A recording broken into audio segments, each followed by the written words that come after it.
Hey everyone, this is Mrs. Lewis. This is acute kidney injury audio lecture, and this is part of your threats to elimination. I put it as part 1 because I put chronic kidney injury as part 2. Now, what I'm going to recommend is that if you're not familiar with your renal pathophysiology, then you probably want to go review that so that you'll understand a little bit more about the kidney and what's happening during injury, because in order to understand the abnormal, you really need to understand the normal first. So make sure you do that review if you're not completely familiar with it. Now, the way I do lectures is a little bit different. The slides, some of them, or maybe a lot of them, may be blank, and that is for you to fill in.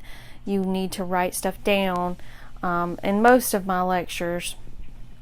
Now, this is research based. This is research shows that if you write something down, you retain it. So something to consider if you haven't been writing stuff down, then maybe you should start maybe making some note cards, going back old school. That's what they say works. So make sure that you give that a try. If you're doing fine, you're typing all your notes and you got an A, then by all means continue doing what you're doing. Let's get right into this. Acute kidney injury, like I said, you may hear it called, someone may call it acute renal failure, acute renal injury, acute kidney failure. So it may be called a bunch of different things, but we're all referring to the same thing. And this is an injury to the kidney. And it can be a few different ways, and we're going to talk about that. So what is it exactly? It is rapid loss of kidney function. And it's, that's why it's called acute, is because it's rapid. Now, this is just a quick little review. It's really, really quick. So the amazing kidney, I call it amazing because it is amazing. As you can see right here in this picture, this is just one nephron here, and you've got around 1 million of those nephron systems in your kidney. Now, this is a unit. This is the functioning unit. This whole thing, your glomerulus is here. This is actually your glomerulus up close, and then your glomerulus sits there along with your tubules. As you can see, it is very vascular. It is very, very vascular, and that is why a lot of times when, over time, the kidney can be damaged, but because there's 1 million of these things, it can withstand some damage. But over time, if you have heart, high blood pressure, or coronary artery disease, or diabetes, these things contribute to vascular damage, right? So that's why a lot of times these patients will end up with some chronic renal injury or chronic kidney. But again, you could have someone that has an MI or stroke, and that immediate lack of blood flow and perfusion to the kidney can cause an acute kidney injury. And if not corrected, then it can go into chronic. So that's what we're talking about today. And I included a close-up view of the kidney. So you've got your renal artery that brings blood in, and then you've got your renal vein that takes blood out to the rest of the body, back into back up to the heart. This is all accomplished by secretion, reabsorption, and excretion. As you know, the kidney does more than just release water, right? More than release waste.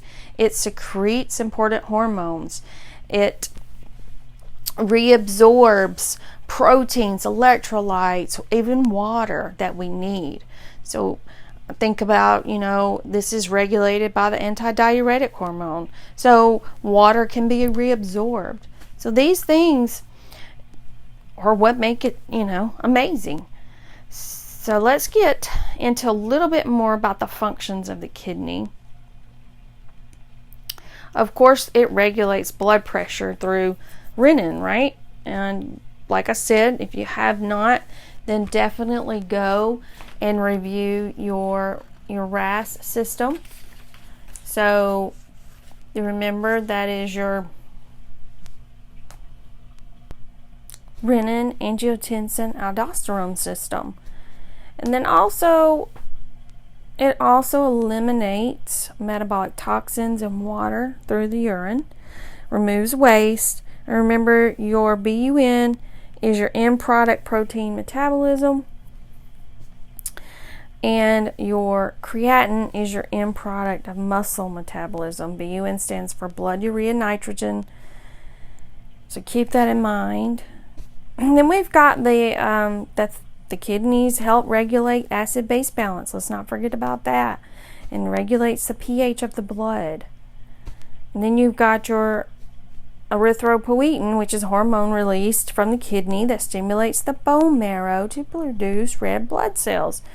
So much. So let's don't forget about these important things. And then, of course, the regulation of minerals levels. And so think about calcitriol, and it's the activated form of vitamin D. It's needed for absorption of calcium via the GI tract. So all of these things help maintain homeostasis in our bodies. So the kidneys does so much. The kidneys both do so much for us. Let's get right into failure. So like I said, we're covering acute kidney injury today, or acute renal failure.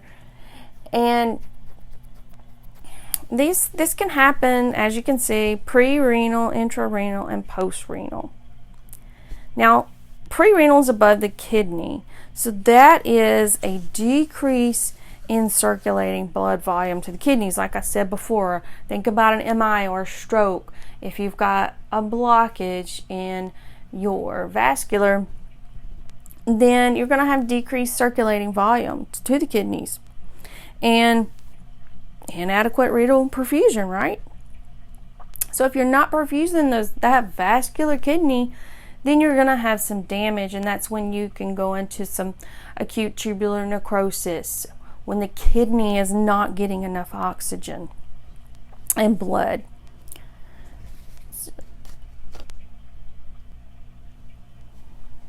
So think about hypotension. Again, not enough blood and oxygen. Decreased cardiac output. Even think about heart failure. Dehydration related to diarrhea and vomiting. Hepatorenal syndrome. All of these things can cause decreased circulating blood volume, and it's above the kidney.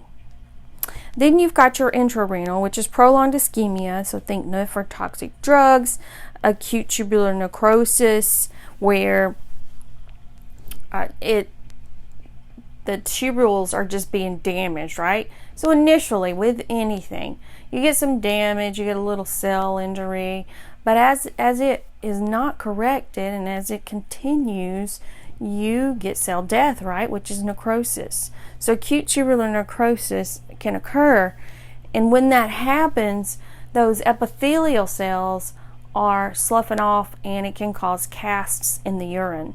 So acute tubular necrosis can definitely occur.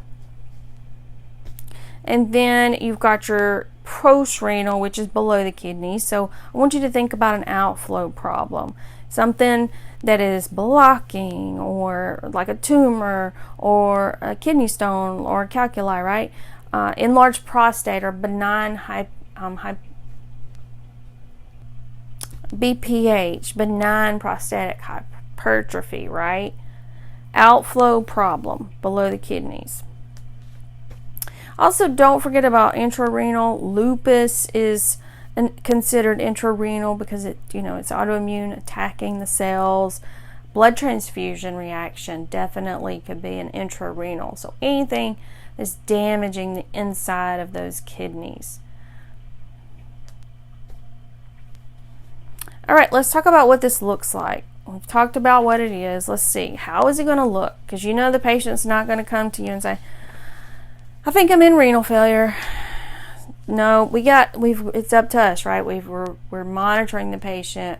We're assessing the patient. We're looking at labs. We're looking at intake and output. Okay, so oliguria is a manifestation, reduction in urine output. And this is due to inadequate or lack of perfusion. Azotemia can be a manifestation, and it's just the accumulation of urea, nitrogen, or waste in the blood.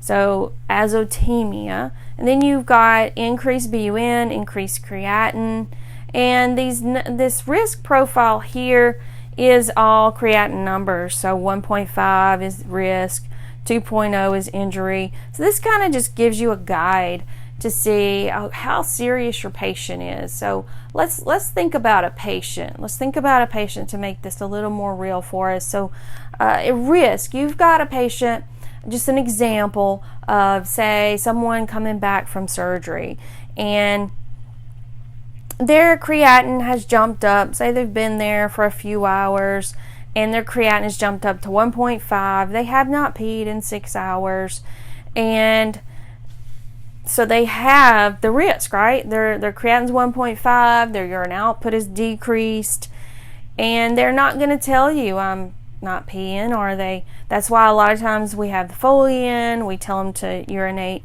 in, a hat so that we can measure it. But they're concerned about their pain. They're not concerned about their urine output. So that is up to us, right? So another one would be failure. Your creatinine is 3.0. Well, let's think about someone that came to you to the med-surg floor and they were in the ER a few hours back. They were in the ER for most of the night, and they've done another blood draw and their creatinine is now 3. They're not urinating and it's been like 18 hours. Well, they're possibly in failure. Say they were, they were a stab wound, or they were in a car wreck and they had a lot of bleeding. So any of these things, we are monitoring their labs, their urine output, because we have to correct this. We are part of the team we're the eyes for the doctor, and we've got to get the ball rolling to try to reverse this so that they don't have permanent damage. Another thing you're going to see is waste accumulation. And like I said, with that buildup of that nitrogenous waste, you could see some neurologic changes, seizures, coma, stupor. Because you got to remember ammonia is formed when protein is broken down, right? Protein, byproduct of protein is nitrogen, right? Nitrogenous waste. So ammonia is formed when protein is broken down by bacteria in the intestines. Then the liver converts the ammonia to urea, and there it's eliminated in the kidneys. Well, if the kidneys aren't eliminating it, we might have a buildup, and we might see some neurologic changes or changes in mentation, changes in level of consciousness. All of this is not good. We don't want that. It could be that they're in liver failure and it turned into renal, so hepatorenal. You may see these neurologic changes, and all of a sudden you're like, why is my patient, like this? So we've got to kind of understand. It's important to kind of understand the patho, right? So another thing you might see is in your urinalysis, like I said, it might show the cast as those tubules are damaged, those cells are damaged. You might see red blood cells, white blood cells, increased protein, and increased specific gravity. So just remember what specific gravity is. That's your solutes to water, right? So if you have an increased specific gravity, you have an increase in solutes. Now, so that is manifestations. Those are your manifestations. What are you going to see? How do I catch this initially, right? You've got that reduction in urine output. Now, let's talk about the phases. So your first phase is your oliguric phase, right? It's the reduction in urine to less than 400 or less a day. This occurs 1 to 7 days after injury, or 1 to 6 days of injury. Your duration's 10 to 14 days. It could be months, it could be longer. And if it's longer, you've got a poor prognosis for recovery. Kidneys can't synthesize ammonia for a hydrogen excretion and that urea excretion, so you're going to possibly see some metabolic acidosis in this phase. And if it's not corrected, severe acidosis, you're going to see those Kussmaul's respirations, okay? Now, also during this oliguric phase, you're going to have some sodium problems. Your sodium balance is going to be imbalanced, actually, because the damaged tubules cannot conserve the sodium and reabsorb it. So you're going to see some below normal levels of that serum sodium. And then you're going to see some potassium excess because the kidney's normal ability to excrete the potassium is impaired. It can't get rid of the potassium. So the patient's not going to tell you, I think my potassium's up. Can you check it? Nope. They're going to call you and say, my heart's racing, or you're going to see something, you're going to see some PT waves on telly, or an irregular heartbeat, and you're going to have to get an ECG and ask for telly. So these things, it could even go, progress to a widening QRS, which is not good. So all of these things we are monitoring, we're assessing, and we sometimes will have to call the doctor and get some orders. Now, let's talk about diuretic phase. So we talked about oliguric, now we're in the diuretic phase. So this phase occurs usually after the oliguric. And this phase is when the kidneys are, they can't concentrate the urine, but they're excreting the urine. So they're excreting water, so lots of output, up to 1 to 3 liters daily. And during this phase, you need to monitor for hyponatremia, hypokalemia, dehydration, BUN creatinine levels sometimes they begin to go down. Now they're still high, but they tend to go down a little and start to normalize near the end of this. But they don't actually plateau and start actually going down until this recovery phase. And in the recovery phase, your GFR goes up. So remember, your glomerular filtration goes up. So that little vascular Bowman's capsule glomerulus starts increasing in its ability to work, and it allows the BUN and creatinine to actually plateau and then start going down. This is a 1 to 2 week process, but it can take up to 12 months. And again, you got to think about your patient going into this. Were they healthy? Did they have a lot of comorbidities? Because if they did, often, the outcome is influenced by the overall health, right? And everything. The outcome is always influenced by the overall health initially. Let's talk about diagnostics. I'm just going to put these here.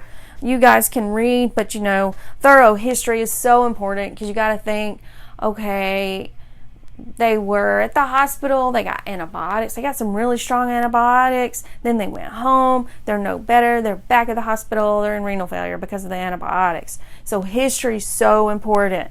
And one good example is the patient went to the ER, they were having trouble urinating, they looked all over for a kidney stone, couldn't find one. They somehow missed a tumor in the renal artery. Patient went into renal failure, lost his kidney.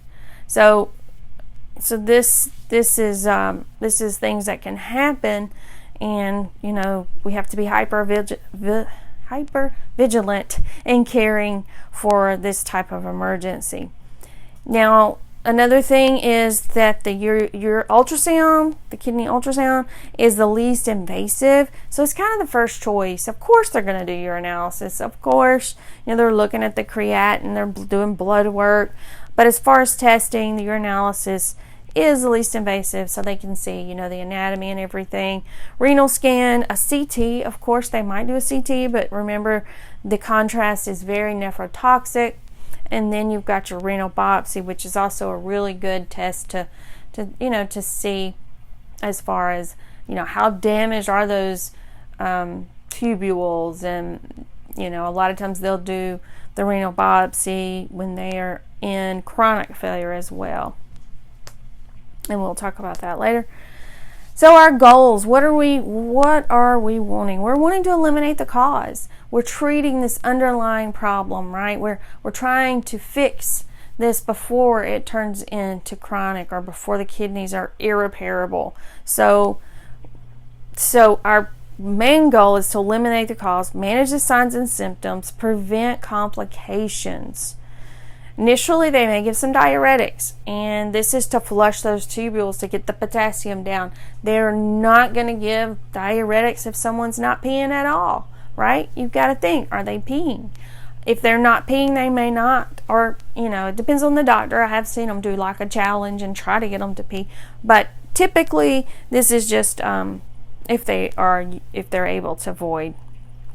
We want to closely monitor eyes and nose, and I want you to make sure you understand what insensible losses is. Remember, that's tears, saliva, sweat.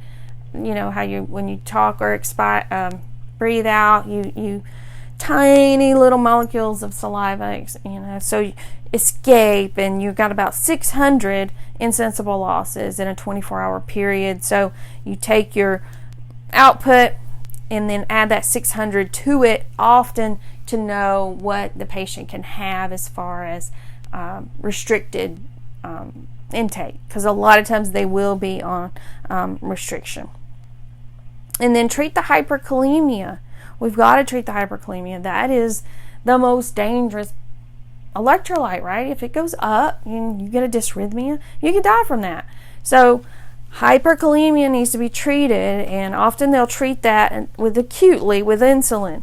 And that is because insulin will shift that potassium out of the cells shifts it around into the cells, out of the cells. And it will also probably need to be followed up with some glucose.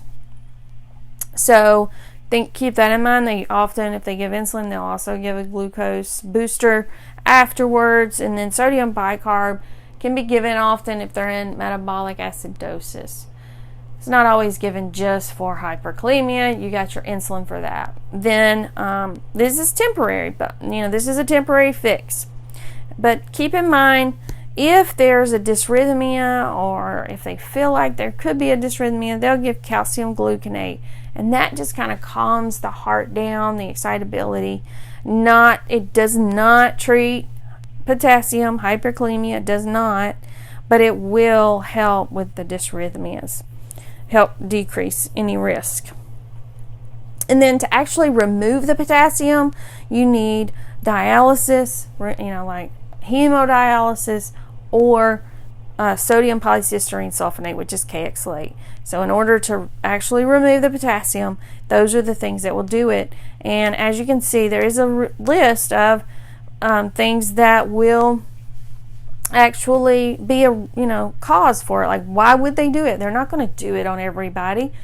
And this is expensive, and you have to get a special team, and they have to have a site, which is usually like a central line. So dialysis isn't the first thing they do, of course, but it is a treatment if someone, say they are compromised, pulmonary compromised, or say they can't get the potassium down. They've tried everything, they can't get the potassium down. Or, you can see these other reasons. Definitely know this. Know why someone would require dialysis. And like I said, it'll be hemo. And if they're unstable and they can't maintain homeostasis, say a septic or a shock patient, they may even have to do CRRT, which is continuous renal replacement, and it goes slower. It's usually a patient in ICU. Don't forget about nutrition. We got to make sure our client is getting adequate nutrition, adequate calories. They may need feedings, if like a tube feeding or even TPN. So all of these things are important. So we're going to do close monitoring for eyes and nose. Remember, replacing the daily replacement and calculating those insensible losses. We're going to assess urine labs, general appearance of the patient, lung sounds, or do they have JVD? Do they have a S3? Is there a rub that, are they having some pericarditis with a rub? Do we need an ECG? Of course we need an ECG. So we're assessing all of this. We're evaluating mental status.